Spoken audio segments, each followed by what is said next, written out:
Eu não sei se alguma pessoa tem o top 10 das passagens mais bonitas da Bíblia, mais maravilhosas da Bíblia. Algumas pessoas têm.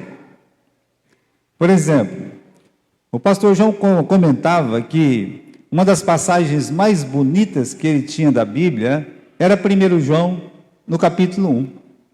Ele gostava muito de 1 João, capítulo 1.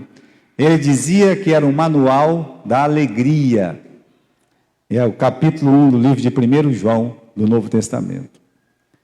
Mas eu acredito assim que se tivesse um top 10 das passagens mais lindas da palavra de Deus, eu colocaria em primeiro lugar aquela que Jesus Cristo morreu por nós.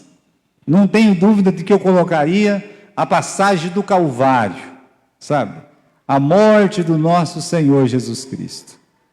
E entre essas 10 passagens mais lindas, eu não sei em que lugar, mas rapidamente eu colocaria esses versículos, do versículo 21 até o versículo 28 do livro de Romanos, capítulo 3. Romanos, capítulo 3, do versículo 21 até o versículo 28. Eu colocaria como das passagens mais lindas que nós, cristãos, nós temos nas Escrituras.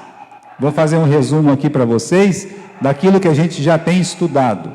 Olha só, o que nós vimos até aqui. Primeiro, o livro de Romanos tem o objetivo de nos ensinar a necessidade do Evangelho. O que é isso? Que eu preciso, que você precisa do Evangelho. Romanos é isso. O livro de Atos é a expansão do Evangelho, um Evangelho sem freio. E o livro de Romanos diz assim: por que você precisa desse Evangelho sem freio? Paulo explica no capítulo 1 que nenhum homem é inocente diante de Deus. Ele gasta o capítulo 1 para dizer isso: olha, nenhum justo, não há nenhum justo, nenhum sequer. Paulo explica no capítulo 2 que apesar de todas as vantagens, e o judeu tem bastante vantagem, Paulo explica, olha, eles têm lá a circuncisão, tem essa aliança da circuncisão, tem a lei, né? Eles têm com eles a palavra, né? Não é assim que começa o capítulo 3, com eles vieram a palavra de Deus. Então, apesar de todas as vantagens, os judeus, eles não são inocentes, eles estão na mesma classe que os gentios, todos são pecadores. E aí, Paulo destruiu aquela prerrogativa da circuncisão judaica.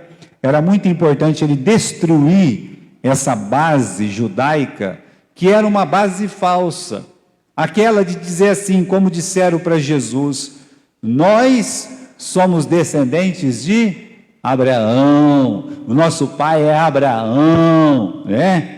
E isso por causa da circuncisão. Então eles falavam assim: nós somos o povo de Deus por causa da circuncisão, Deus é nosso pai por causa da circuncisão. E Jesus disse: não, o vosso pai é quem? É o diabo. Quem não tem Jesus está debaixo do poder do maligno. Então Paulo, ele destrói aquela ideia de que se eu sou circuncidado, eu tenho garantia que eu sou aceito por Deus. Então, existe essa maluquice até hoje, né? Às vezes vai ter um cristão ou outro que vai se achar no direito de se circuncidar para mais garantia, né? Não existe mais garantia. Sabe qual que é a nossa garantia do céu? É a mesma dos judeus quando eles escaparam do Egito. Eles não eram melhores que os egípcios, mas eles tinham uma coisa na porta da casa deles que não tinha na casa dos egípcios. O quê? O sangue do Cordeiro. Essa é a nossa passagem para o céu. Então, irmãos, diante dessas verdades, todos foram silenciados diante de Deus por causa do pecado. O último versículo que a gente leu aqui, né? Diz assim no versículo 19, o penúltimo que a gente tinha lido a semana passada: ora, nós sabemos que tudo o que a lei diz, aos que estão debaixo da lei, o diz, para que toda a boca esteja fechada e todo mundo seja condenado diante de Deus. Então, diante de Deus, o gentio, lá na presença de Deus, ele está com a boca fechada, por causa do pecado. E o judeu, circuncidado, etc., tal, também está de boca fechada diante de Deus. Por isso, Paulo deixa bem claro, ó, diante de Deus, toda a boca vai ficar bem fechadinha, porque só tem um jeito de entrar no céu, pelo sangue do Senhor Jesus Cristo. Então, meus irmãos, Paulo termina dizendo, olha, que se cale toda a boca, e todo mundo se torne culpado diante de Deus. Essa é uma tradução um pouco diferente. Mas vamos olhar o versículo 21 aí. Vamos voltar para o livro de Romanos, capítulo 3, versículo 21. Mas agora se manifesta sem lei a justiça de Deus, tendo o testemunho da lei e dos profetas. Repare nessas palavras aqui, olha, mas agora. O que Paulo quer dizer com essa palavra aqui? Mas agora. Então, meus irmãos, ele está se referindo, né, àquela incapacidade, tanto dos judeus quanto dos gregos, no caso os gentios, de ser aceito por Deus. Então, ele está falando assim, mas agora, ou seja, até aquele momento ele falou assim, todos são pecadores, todos estão condenados. Diante de Deus, todo mundo vai ficar de boca fechada. Aí ele começa, mas agora, ou seja, ele diz, prepare-se, eu tenho uma boa notícia para vocês. Né? Ele vai começar a mudar. Né? Então, prepare-se, boas notícias. Né? Então, é como se Paulo dissesse assim, eu não quero falar da justiça do homem, tá? Não quero, porque o gentio não tem justiça nenhuma, o judeu que acha que é justo, não é justo coisa nenhuma, então eu não vou falar da justiça do homem. Agora eu quero falar da justiça de Deus. Vamos ler de novo o versículo 21, olha o que ele diz aí, mas agora se manifesta sem lei, olha só, né? Vamos considerar o caminho da justiça, olha lá, o caminho da justiça, tem que ser considerado, porque Paulo está dizendo assim, no capítulo 3 e versículo 21, que a justiça de Deus está se manifestando. Então você tem que aprender o que é justiça, né? O que é justiça? Justiça, irmãos, é dar a cada um o que a pessoa merece. Isso é justiça. Em conformidade com o que é justo e o que é correto. Então Deus não faz acepção de pessoas. Justiça dele, o gentio é pecador, inferno para ele. O judeu também é pecador, inferno para ele. Então, justiça de Deus é assim. Até eu coloquei aqui que a justiça do homem, ela é diferente da justiça divina, né? A justiça humana, ela é rigorosa, sabe? Ela é rigorosa. Quando é ao nosso favor, aí a justiça humana é rigorosa. Eu vinha subindo, né, para a igreja essa semana, aí teve um pequeno acidente ali na esquina, né, acho que já tiraram, não é um acidente, o camarada passou reto no pare ali, o outro podia frear, podia parar, não parou, então deu aquela bicadinha, sabe? Pum, arrancou uma campana, quebrou uma luzinha, mas o camarada que estava certo, ele desceu numa braveza, numa valentia, porque ele queria que se fizesse o quê? Justiça, né? E o camarada que estava no outro carro, já estava com a cabeça baixa, porque ele estava pensando, que besteira que eu fiz, né? Que eu fui fazer? Olha só, a justiça do homem funciona assim, quando é ao meu favor, eu quero que a justiça se cumpra nos seus mínimos detalhes. Está me devendo, vai pagar. Pego no pescoço da pessoa e digo, você vai pagar. Você é culpado. Então, você tem que me pagar porque você é culpado. Você vai pagar tintim por tintim. Essa é a justiça do homem, tá? Agora, quando, meus irmãos, somos injustiçados, exigimos a punição, o castigo alheio, mas não o contrário, né? Não, quando é eu que estou errado e passei no pare, aí já mudou. Puxa vida, né? Será que não tem um grau de misericórdia aí dentro da justiça? O que pode ser feito para arrumar isso? Rapaz, foi sem querer, não te vi. O sol estava batendo na minha cara. Veja quantas desculpas nós temos quando a justiça é contra nós. Então, eu quero mostrar essas duas coisas para dizer o seguinte. Paulo está dizendo no versículo 21 o seguinte: agora se manifesta sem lei a justiça de Deus. Então ele está falando da justiça de Deus. O que eu quero mostrar para vocês é que a justiça de Deus, ela não pode ser comparada com aquilo que tem de justiça na nossa cabeça. Porque a nossa cabeça está contaminada com o pecado. E por estar contaminado com o pecado, a gente não entende exatamente o que é justiça. Justiça é quando eu sou favorecido. Mas quando eu é que estou culpado, aí, bom, eu nem quero que essa palavra exista, tá? Eu nem quero. Eu estava em Galho uma vez, e aí eu dei carona para um senhor, né? Estava lá em Garça, mas eu sabia que o filho dele estava preso. E o filho dele estava preso, porque foi pego, sabe, com muita droga dentro do carro e tal. E aí ele entrou e me viu, né? Eu já tinha... por muitas vezes, levado o mais novo para a igreja. Aí ele disse assim: você viu o que aconteceu com meu filho, né? Que injustiça cometeram contra ele, né?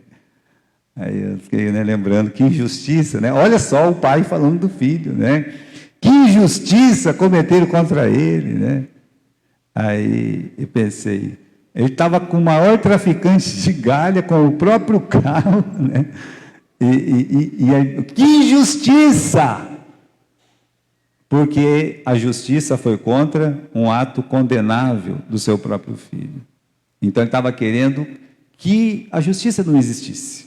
Mas a justiça, ele pegou ele, né? Pegou ele no pente fino, tá? Foi lá.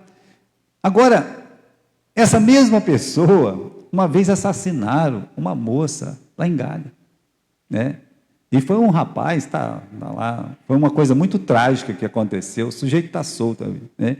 Mas essa mesma pessoa, uma vez, tinha dito: olha, se tem justiça nesse mundo, esse rapaz vai apodrecer. Olha a diferença, saindo da mesma boca, a justiça. Mas Deus não é como nós. A justiça de Deus, ela funciona. Então, para Deus, meus irmãos, a justiça é o seguinte. Vamos voltar aqui no capítulo 1 do livro de Romanos, no versículo, vamos achar aqui, né? Melhor do que o capítulo 1, perdão, né? Vamos ler no capítulo 3 e versículo 10. O que está escrito aí no capítulo 3 e versículo 10? Não há nenhum justo, nenhum sequer, tá? Então essa é a justiça de Deus. Ele olha, ele vê nós todos como pecadores diante de Deus. Se você quiser, você pode olhar para uma pessoa e falar assim: ela não tem muito pecado não, ela é digna, viu Jesus? Que nem eles fizeram com aquele centurião, que o próprio centurião se achava indigno, mas eles falavam: não, ele é digno. Não, ninguém, tá? Diante de Deus, toda boca, ela fica fechada. Agora, a necessidade da justiça divina, né? Então, justiça é o que é o que você, nós precisamos para estar na presença de Deus. Para mim ir para o céu, eu preciso da justiça de Deus. Eu preciso ser justo. Olha, Natan, eu e você, a gente precisa ser justo para entrar no céu. E existe justiça em mim? Existe justiça em você quando falamos da justiça de Deus? A resposta é não. Mas aqui, Natan, é o que eu e você precisamos para estar na presença de Deus. Justiça é o que Deus está procurando quando olha para a minha vida, para a sua vida, ou de qualquer pessoa. Quando Deus olha para mim e para você, Ele quer ver justiça, e aí vê só pecado. A nossa figura é aquela de Isaías capítulo 1, totalmente enfermo, da cabeça até a planta dos pés, chagas infeccionadas, não exprimidas, não tratadas, purulentas. É assim que Deus nos vê, mas ele procura essa justiça em nós e não encontra, não tem jeito de encontrar. Então a pergunta é: você tem essa justiça requerida por Deus?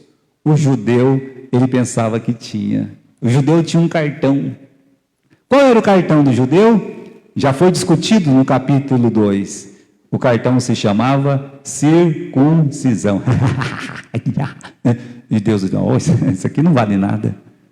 Para entrar no céu, não vale nada. Então pode ser que alguém tire um outro cartão das boas obras. Pode ser que alguém tire um cartão do sábado. Outro vai tirar o cartão da lei. Outro vai tirar o cartão... Olha só, você pode apresentar o cartão que você quiser, correto? Então, o judeu, ele pensava que tinha essa justiça, né? Mas Deus bateu o martelo em 2:10, aqui no capítulo 3, versículo 10, só para repetir de novo: não há nenhum justo, nenhum sequer. Agora sim, vamos voltar para o capítulo 3 e versículo 21. O que diz? Agora, quer dizer, né? Já entenderam que não tem nenhum justo, se manifestou sem lei a justiça de Deus, né? E uma outra coisa que diz aqui: tendo o testemunho da lei e dos profetas. Essa justiça de Deus tem a anuência, meus irmãos, pode pular aqui, né? Não é uma justiça que surgiu do nada, né? Ela está ratificada, ela está aprovada pela lei e pelos profetas. A justiça que Deus está falando aqui, a dele. Como assim, né? Tanto a lei quanto os profetas, resumindo, o Velho Testamento inteirinho diz assim: essa aí que é a justiça de Deus. Mas então qual é a justiça de Deus? Que justiça é essa? Né? Qual é essa justiça? Então veja só, no versículo 22, isto é a justiça de Deus pela fé em Cristo Jesus. Essa é a justiça que Deus quer encontrar em você. Você tem que ter o cartão da justiça, né? Você tem que ter o cartão. Cuidado, hein? Você que não está vacinado aí, ou se vacinar, não, né? Mas com esse cartão aqui, o cartão da justiça, chega lá, circuncisão. Está errado, né? Chega outro cartão lá, né? Obras, não vale, né? Aí chega esse cartão e diz assim: eu creio que Jesus Cristo me salvou, que eu sou um pecador. É isso que Deus está dizendo. Vamos ler de novo o versículo 21 e 22, para não ficar nenhuma dúvida.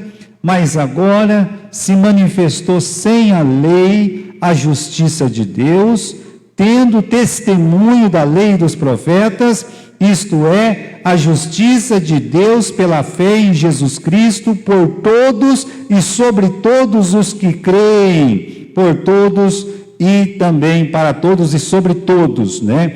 Então, meus irmãos, é dessa justiça que eu preciso, que você precisa, que o mundo inteiro precisa. Ah, pastor, eu já entreguei a minha vida para Jesus. Amém.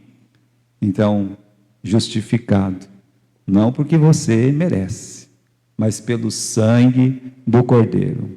E para quem que é essa justiça? No final do versículo 2, olha, diz bem claro: para todos e sobre todos o que creem. Esses dois versículos são importantes, principalmente o versículo 21, porque diz assim: toda a Bíblia, todo o Velho Testamento, tudo aquilo que está escrito, tudo, de Gênesis a Malaquias, nesse momento que ele está escrevendo, mas hoje nós sabemos que é de Gênesis a Apocalipse, mas naquele momento, Paulo está dizendo, olha, de Gênesis a Malaquias. Só tem um jeito de você ser justo diante de Deus: Cordeiro, o Cordeiro, Jesus Cristo, o sangue do Cordeiro. Então, meus irmãos, essa é a justiça que Deus, ele requer. Então, há uma outra pergunta aqui, né?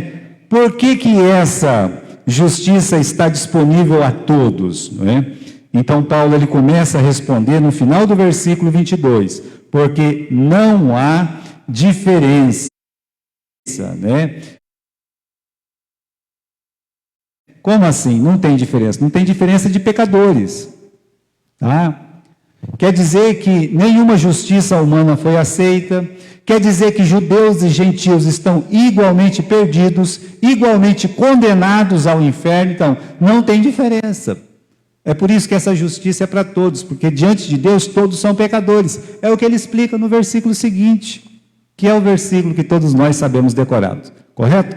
Então, o que diz no versículo seguinte, né? Todos pecaram e estão separados da glória de Deus, independente de quem e como e quando comete, o pecado nos separa de Deus. Olha, o profeta Isaías diz: as vossas iniquidades separam vós de vosso Deus. É uma palavra muito forte, mas deixa isso bem claro na nossa mente, que o que separa o homem de Deus é o pecado. O que separou o primeiro casal de Deus foi o pecado.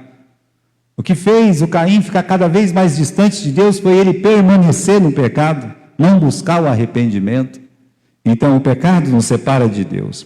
Mas Romanos 3, 23 não para aí não, né? Ele diz que nós estamos separados, ou seja, o agravante, existe um agravante dessa substituição que não está escrito no versículo 23. O quê? Que o homem não apenas pecou e ficou separado da glória de Deus, mas aí quando você volta para o capítulo 1 de Romanos, olha lá, Romanos capítulo 1, versículo 23, diz que mudaram a glória de Deus, incorruptível, em semelhança da imagem do homem corruptível, tá? Versículo 25, pois mudaram a verdade de Deus em mentira, e honraram e serviram mais a criatura do que o Criador. Aqui, meus irmãos, mostra para nós o agravante dessa separação. O pecado não apenas separou o homem de Deus, mas aí o homem buscou um substituto. Sem Deus é uma coisa, mas o homem ele tem alma. Eu achei impressionante a explicação do pastor Edilson, explicando corpo, alma e espírito, né? Qualquer dia eu tento aqui falar para vocês sobre isso. Mas aquela sede da alma, sabe? A alma ela precisa de alguma coisa para ela se agarrar, porque ela se movimenta no campo das emoções e dos sentimentos. É diferente do espírito, porque o espírito, meus irmãos, é aquilo que nos faz vivos diante de Deus. Mas como a alma precisa se movimentar nesse campo de sentimentos, de emoção, ela busca um substituto, porque de certa forma, o livro de Eclesiastes diz que a eternidade está posta no coração do homem. Então Deus colocou essa necessidade, a necessidade de Deus. E como ele rejeitou a Deus, como o pecado o separa de Deus, ele busca um Deus para ele mesmo, ou ele mesmo se faz o próprio Deus. Então o homem ele busca um artifício. Por isso os ídolos têm tanto sucesso. Por isso as religiões que mentem têm tanto sucesso. Por isso essas religiões orientais que só põem medo nas pessoas e fazem as pessoas acreditar em cada absurdo, têm tanto sucesso. Por quê? Porque a alma precisa de alguma coisa. Ela não pode ficar ali no vazio, ela não consegue. Ela é preenchida pelo diabo, Satanás e todas as artimanhas que ele tem. Então, não apenas, meus irmãos, estão separados, como está escrito aí, Romanos 3, 23, não para por aí. Aí, vamos continuando, né? Capítulo 3 do livro de Romanos, no versículo 24. Sendo justificados gratuitamente pela sua graça, pela redenção que há em Jesus. ele aumenta o grau. Até então ele está falando, né, olha, a justiça de Deus, né, explicando que nós, meus irmãos, conseguimos alcançar a justiça de Deus. Agora, no versículo 24, está dizendo que nós fomos justificados. Sendo justificado, e justificar é declarar a outra pessoa justa, é declarar a outra pessoa inocente. Olha, eu digo uma coisa para você, quando você estiver na presença de Deus, e é bom a gente lembrar disso, em Cristo Jesus, você vai ser declarado inocente, para salvação. Mas nós vamos ter um juízo diferente, que não seria um juízo diferente, né? Quando você vai diante do nosso Senhor Jesus Cristo, naquela questão de ter as coroas para depositar aos pés de Jesus. Aí, meus irmãos, aí é diferente de qualquer coisa que a gente possa imaginar. Porque realmente você vai encontrar umas pessoas diferenciadas das outras. O trabalho de cada um vai ser provado. Isso a palavra de Deus ensina para nós também. É engraçado que fala que o trabalho de cada um vai ser provado. A obra que cada um fez vai ser provado. Então você trabalhe para Deus. Trabalhe. Porque a sua obra, ela vai ser provada por Deus, se é ouro, se é prata, se é feno, se é madeira. Deus, Ele diz que isso vai acontecer. Vai ter muita surpresa lá. Mas há pessoas que trabalham para Deus e elas não valem nada neste mundo. Mas naquele momento, ela vai ter um grande valor. Não porque vai para o inferno ou o céu. Não tem nada com céu e inferno. Tem a ver do apreço do Pai Celestial pelo seu servo bom e fiel. Continuando aí, meus irmãos, então, graça é receber o favor de Deus quando nós merecemos é a ira e a condenação divina. Então, mostra que a ideia popular da época de Jesus estava errada, né?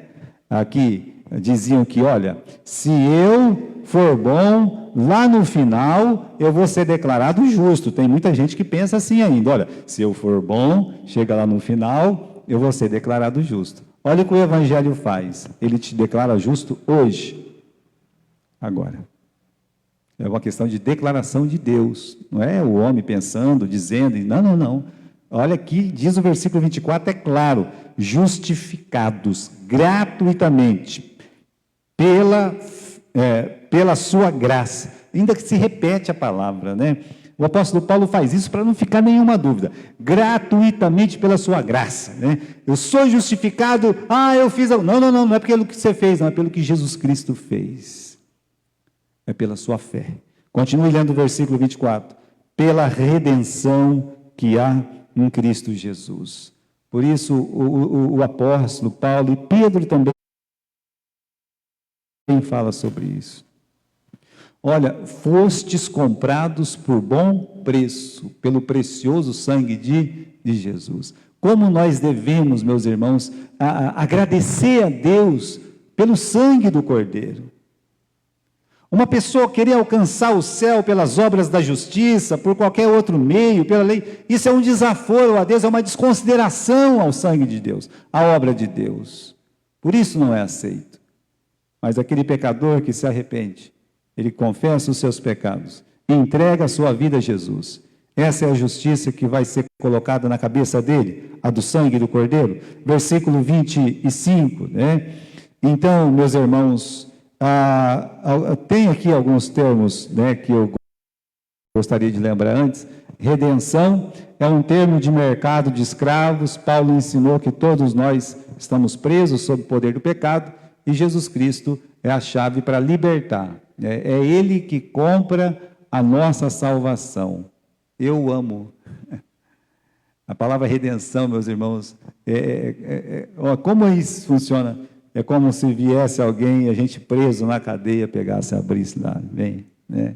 Está livre do pecado, livre do mal, livre do poder de Satanás, livre desse mundo cruel. Então, a redenção é isso. Propiciação, que aparece no versículo 25. Vamos ler o versículo 25. Ao qual Deus propôs para propiciação pela fé no seu sangue, para demonstrar a sua justiça, pela remissão dos pecados dantes cometidos, sob a paciência de Deus. Então, propiciação significa principalmente um sacrifício expiatório que afasta a ira de Deus por nossos pecados. Então, por causa do pecado, a ira de Deus vem sobre nós. Né? E o que a propiciação fazia? Olha lá, né? Ela afasta a ira de Deus dos nossos pecados. Por isso, Deus apresentou Jesus como a propiciação dos nossos pecados, não somente dos nossos, mas do mundo todo, como ensina em 1 João capítulo 2, versículo 1 e 2. Agora, meus irmãos, lembra do propiciatório? Que é a tampa daquela arca.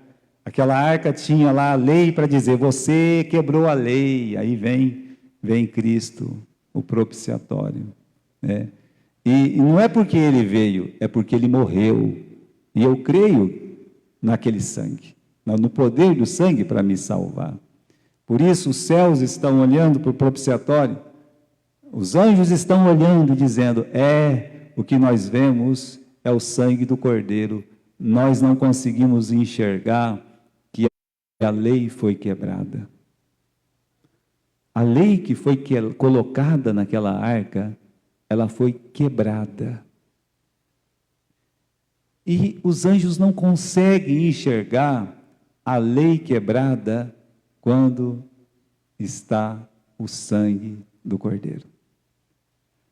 Como aquele anjo não conseguia entrar na casa dos egípcios por causa do sangue do Cordeiro. É isso que acontece, irmãos. Como a gente, olha, eu o amo é Jesus, você não.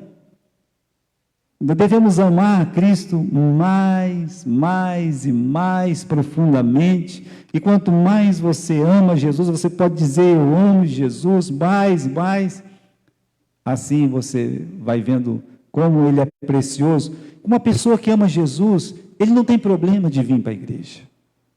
Uma pessoa que ama Jesus, ele não tem problema quando ele não é aceito lá fora ou aqui dentro. Uma pessoa que ama Jesus, ele não quer receber pelo que ele faz. É um amor que ele tem para Jesus, porque quando você ama uma pessoa, você vai lá, você faz tudo por ela. E é assim, meus irmãos, que a gente tem que ter o apreço por Jesus. E agora, meus irmãos, vamos só terminar no versículo 26, 27 e 28. Para demonstração da sua justiça nesse tempo presente, para que ele seja justo e justificador daquele que tem fé em Jesus. Justo e justificador. Justo e justificador. Olha, eu sou justo por causa do justo. Eu sou justificado porque o justo me justificou. Justo e justificador de quem? Final do versículo 26. Justo e justificador de quem? Olha lá, no versículo 26, diz assim, daquele que tem fé em Jesus. Você tem fé em Jesus? Então, você tem o justo que te justificou. Versículo seguinte, duas perguntas são feitas. Onde está logo a vanglória? Bater no peito e dizer, eu nasci na igreja. Bater no peito e dizer, eu sou um judeu circuncidado. Bater no peito e dizer, eu guardo a lei. Bater no peito e dizer, olha, onde está a vanglória? Duas palavrinhas, ponto. Não sei como é que está na sua tradução, mas aqui, duas palavrinhas, ponto. Onde está a vanglória, Edinho? Ela é excluída, acaba. Essa justiça de Deus acaba com o nariz empinado do ser humano. Onde está a vanglória? Ela é excluída. Opa, outra pergunta, por qual lei? Das obras? É pelas obras? Pela lei das obras? E ele responde no final do versículo 27, não, mas pela lei da fé. A fé também é uma lei. Deus mandou que você tenha fé em Jesus Cristo. versículo 28. Concluímos. Então, também nós vamos concluir aqui agora, tá? Concluímos, pois, que o homem, ele é justificado pela fé, sem as obras da lei. Versículo 21, agora se manifestou sem a lei a justiça de Deus. Versículo 28, concluímos, pois, que o homem é justificado pela fé, sem as obras da lei, para que Cristo, meus irmãos, ele receba toda a glória. Toda a glória, seja de um judeu, seja de um gentil, de quem quer que for, para que ele seja amado, cada vez mais amado, querido. Nós temos que entender que tudo que eu fizesse não ia adiantar nada para a minha salvação, mas a obra dele me salvou. E por isso, eu vou tentar fazer de tudo para agradá-lo. Não agradar a mim, não comprar melhor a minha passagem. Não. Para sentar na janelinha dos crentes. Não. É porque eu amo. É por isso.